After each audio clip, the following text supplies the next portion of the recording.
Little girl runs to police crying, "Please follow me home." What they found left everyone in tears. The little girl came out of nowhere, barefoot on hot asphalt, hair tangled, cheeks soaked with tears that wouldn't stop falling. She ran straight toward the police officers standing near their patrol car, her small chest heaving as if fear itself were chasing her. People nearby slowed down, sensing something was terribly wrong. The officers barely had time to react before they saw the panic in her eyes, the kind that doesn't belong to a child. She kept pointing back toward the narrow streets behind her, silently begging, her whole body trembling with urgency. In that moment, everyone knew this was not a lost child situation. This was a cry for help that could not be ignored. If you believe in kindness, humanity, and second chances, take a moment right now to like this video. Share it with someone you care about, comment your thoughts, and subscribe to the channel. Because stories like this remind us why compassion still matters in this world.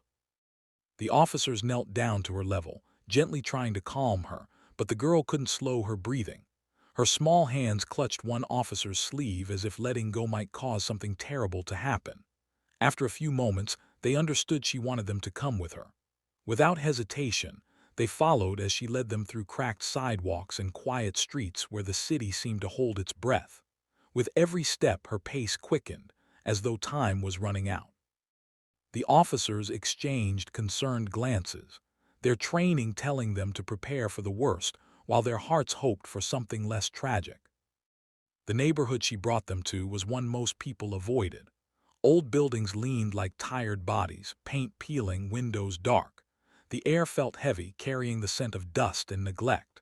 The girl stopped in front of a small, worn-down house at the end of the street. Its door was slightly open, swaying with the breeze. She froze there, fear washing over her face, and pointed inside.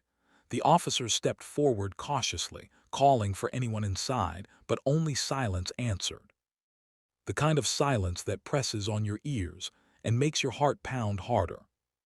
Inside, the house was dim and bare. Furniture was sparse, walls stained by years of hardship. Then they saw it. A woman lay on the floor, unmoving, her body thin, her face pale with exhaustion rather than injury. Beside her was an empty bottle of cheap medication and a stack of unpaid bills scattered like fallen leaves. The little girl ran to her mother's side, shaking her gently, tears dripping onto her clothes. One officer immediately called for medical assistance while the other checked for signs of life. There was a pulse, weak but steady enough to bring a small wave of relief.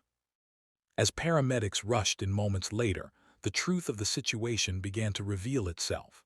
The woman wasn't unconscious from violence or crime, but from hunger, stress, and overwhelming exhaustion.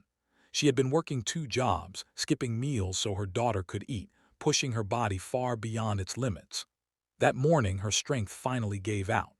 The little girl had woken up to silence, tried to wake her mother, and when nothing worked, she did the only thing she could think of. She ran until she found someone who could help. The paramedics stabilized the woman and carried her out on a stretcher.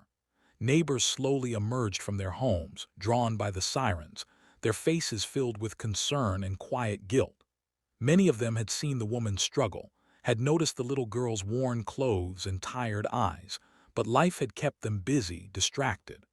Watching the child cling to the side of the ambulance, fear written across her face, something broke inside those who stood there.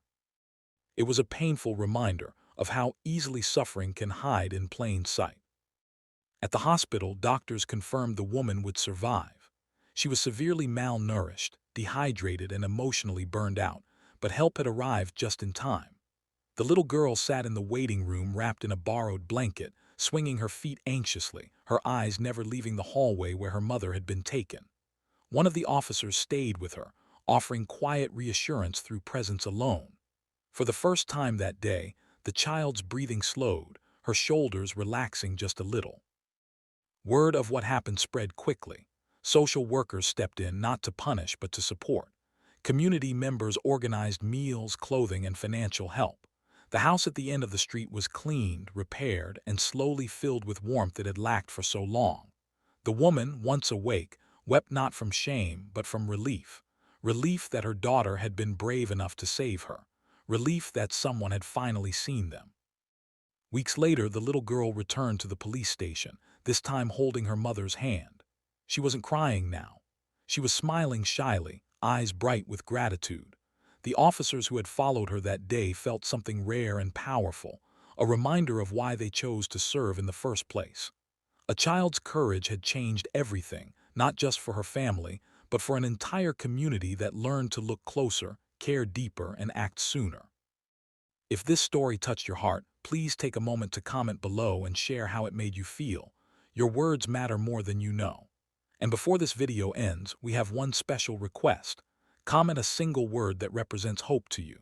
Finally, if this story moved you, inspired you, or reminded you of the power of compassion, please like, share, and subscribe. Your support helps keep stories like this alive, reminding the world that even the smallest voice can save a life.